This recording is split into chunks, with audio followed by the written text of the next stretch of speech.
Estamos grabando la clase del 1 de julio del grupo 3 de la UMCE y la intención es revisar los ejercicios de la prueba 3, que es la semana próxima, el día 8. Y la oración es I will have been studying Italian for 3 years, right? Therefore, the very first stuff we're going to do is looking for the verb phrase. And that's our verb phrase. I will have been studying. Then who, I, and then what, Italian. For how much, for how much time? For 3 years. And then we have the noun phrase complement over there. Now the analysis is the same as always. No, any new thing. Pronoun, head. The last verb is the verb head. Been would be the auxiliary verb. Premodifier, have is another auxiliary verb. Premodifier and will is another auxiliary verb. Premodifier. Italian then would be, I would be studying Italian, the noun, right? This is the verb phrase. Verb and Italian would be the noun. What will I, what will I, what will have been I studying? Will I play? Will I be studying Italian, right? Yeah, therefore this is the object. Will I have been studying Italian for 3 years? Yeah, I. Then for how much time? For 3 years. So this is a prepositional phrase. That's a prepositional phrase at variable time. Then with the preposition for, and the noun phrase complement 3 years with the determiner premodifier 3, and then years would be my noun head. And now in another color, just for the sake of the analysis, I will state this is the first verb phrase I have. So number 1.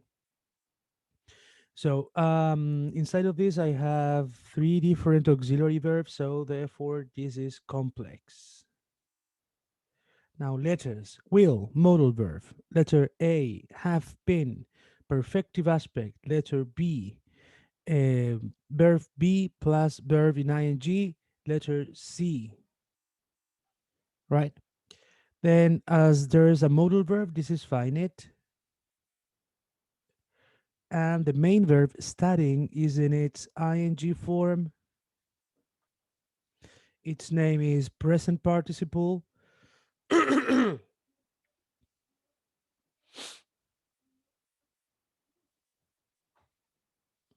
Because it's in the progressive aspect.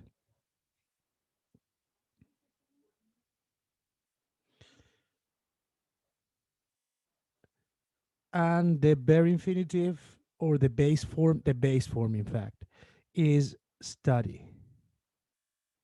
And that's it. Problems?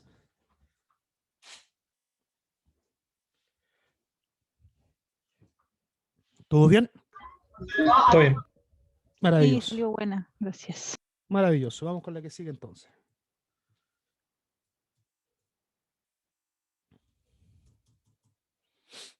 The team should shake hands with their opponents. The team should shake hands with their opponents. Should shake. Super constipado. Should shake. Who? The team. What? Hands. With whom? With their opponents. Prepositional phrase. And that's it. So the team, this is nothing new.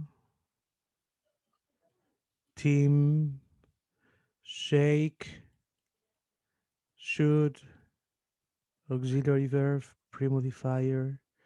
This is the verb phrase acting as the verbal part of the sentence. What should the team shake? The hands, right? So hands is a noun phrase object, not any object. It is called direct object because it is the direct receiver of the action. And hands is a noun head. Then with whom? With their opponents, right? So here we have a prepositional phrase with another object per indirect object because they are the human beings or the entities which receives which the entities which receive the action, but as a bounds, something like that. Okay, with this I'm telling you, that's the valency pattern: subject, verb, direct object, indirect object. Even though we're not going to evaluate it. It is quite useful for us to know how to use them because that's a very good way in which we can actually divide a clause, right? And knowing where is the beginning or and the end of a single phrase. Now, the prepositional phrase is just a prepositional phrase, nothing new. And this is the noun phrase complement with the determiner and the noun. And that's it. And now, for the sake of the analysis, but I'm going to change color and then I say number one, should shake. There's an auxiliary verb, therefore is complex. There is a modal verb, therefore a. There is a modal verb, it is finite. And now the main verb. The main verb is shake, and shake is in its base form. Base form because it is called a bare infinitive.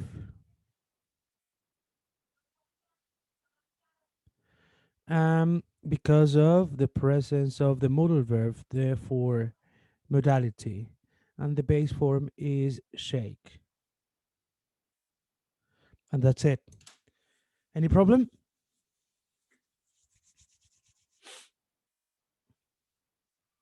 ¿Cómo le fue? ¿Está bien? ¿Igual? ¿Diferente?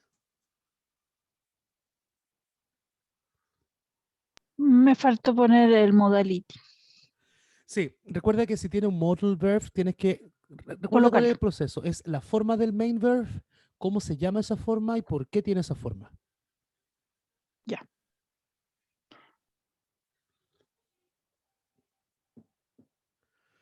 Ya, avanzamos.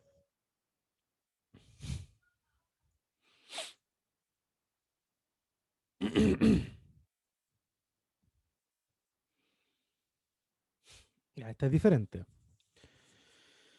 Texting on his phone, the man served. No, swerved. I don't even know that word. Swerved into a ditch. What is swerved?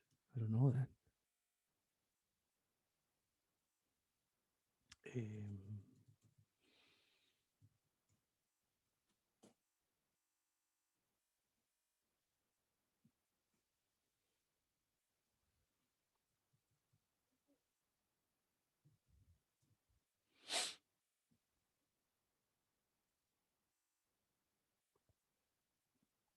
to change direction. Swerve. Swerve. I don't know how to pronounce it. Whatever. I don't even know that. Okay. So, swerve. The very first stuff we have to do now is looking for the main verb. When I say main verb is because we have two different verbs. We have a non-finite ing verb at the very beginning, texting, and then we have an ed verb, swerved. Now the question is, what's the main verb? The main verb is swerved. Why? Well, because it is the one producing the valency pattern. How do I know that? Because texting on his phone is a movable part. You can move it. You can place it at the very end. As a consequence, it is an adverbial of the verb swerve, right? I can say the man swerved into a ditch texting on his phone, right? It's a circumstance. Is a okay. This was happening at the moment of, right? So the very first stuff I'm going to do is uh, is dividing the clause, and swerve will be my main verb. Now, the subject is obviously the entity in front of that, and they swerved where? Into a ditch, right? This is a prepositional phrase. And now here I have square brackets because this is a clause. And inside of it, we have this texting, which is a verb phrase, an unfinite one, where on his phone, right? A prepositional phrase. So let's name them. This is a non-finite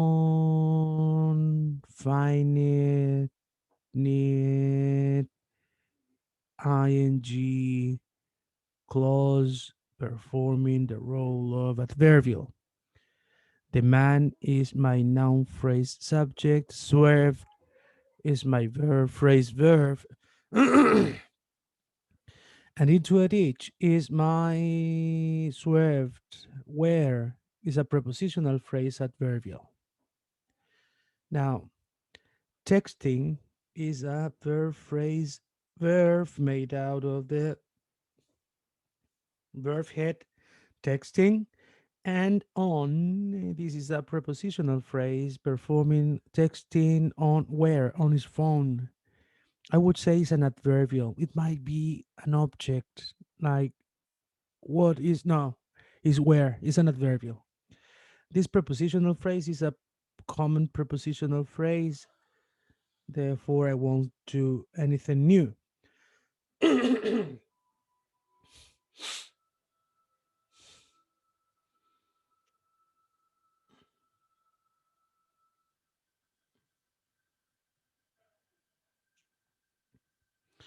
Now I have the noun phrase subject, the man with man, nothing new.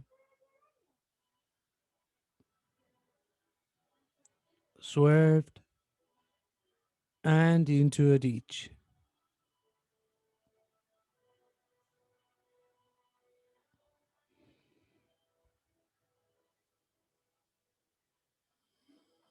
And that's it.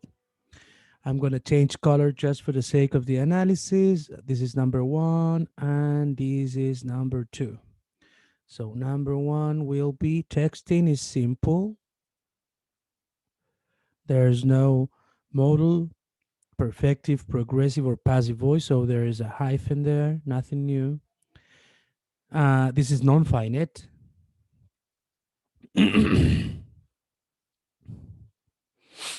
And it has an ing form, and that form is called past, no, present. Beg your pardon, present participle.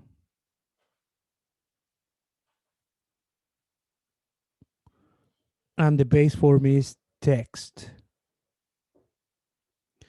The second is swerve, which is the basically the same idea, but finite.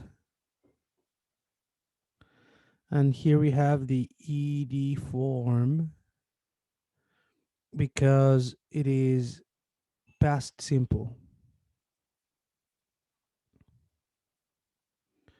And the base form is swerve.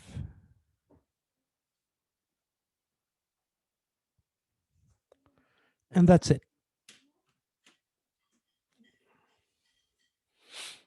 Any problem? Nope. Todo bien. Sí. Ya va acá. Vamos con la última. 15:55. Una más.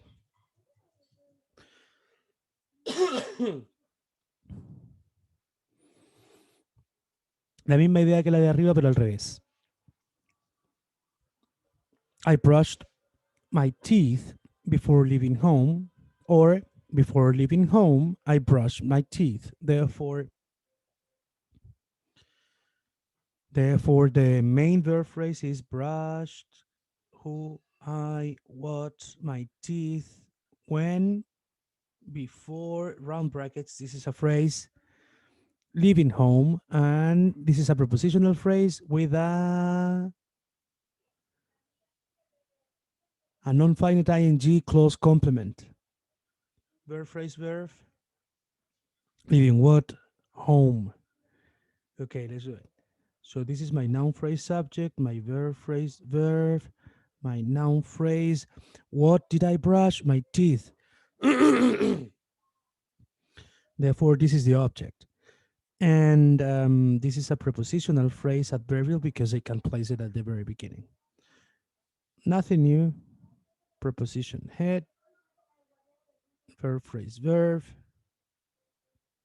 determiner premodifier, noun head, preposition head followed by this stuff, which is a non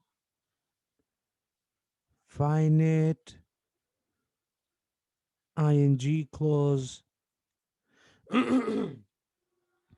acting as a complement, which is made out of the verb phrase verb, leaving, and leaving what? Home.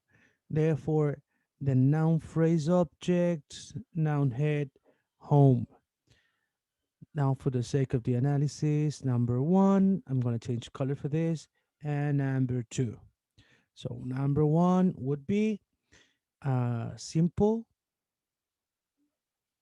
no modal, no progressive, no perfective, no passive. This is finite. It has an ed form because of the past simple. And the bare infinitive is brush. And the second one is simple, the same idea, no nothing, non-finite, and it is ing form, present participle,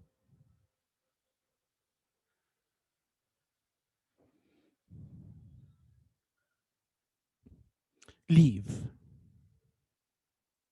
And that's it. Problems?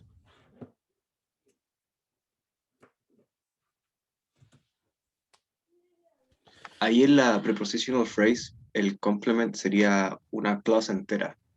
Como lo Exacto. puse ahí. Ah, ya, ya. Por eso le puse square brackets. ¿Cachaste? Claro, claro, ahí caché. Claro, Fabián, el punto es, luego, cuidado con las prepositional phrases. Las prepositional phrases no solo tienen noun phrases como complement, también pueden tener clauses. Y estas clauses tienden a ser non-finite. ¿Ya? Cuidado con eso. Chiquillos, el miércoles, voy a dejar de grabar. El miércoles nos vamos a juntar a resolver dudas. ¿Ya? Si alguien tiene una duda y eso.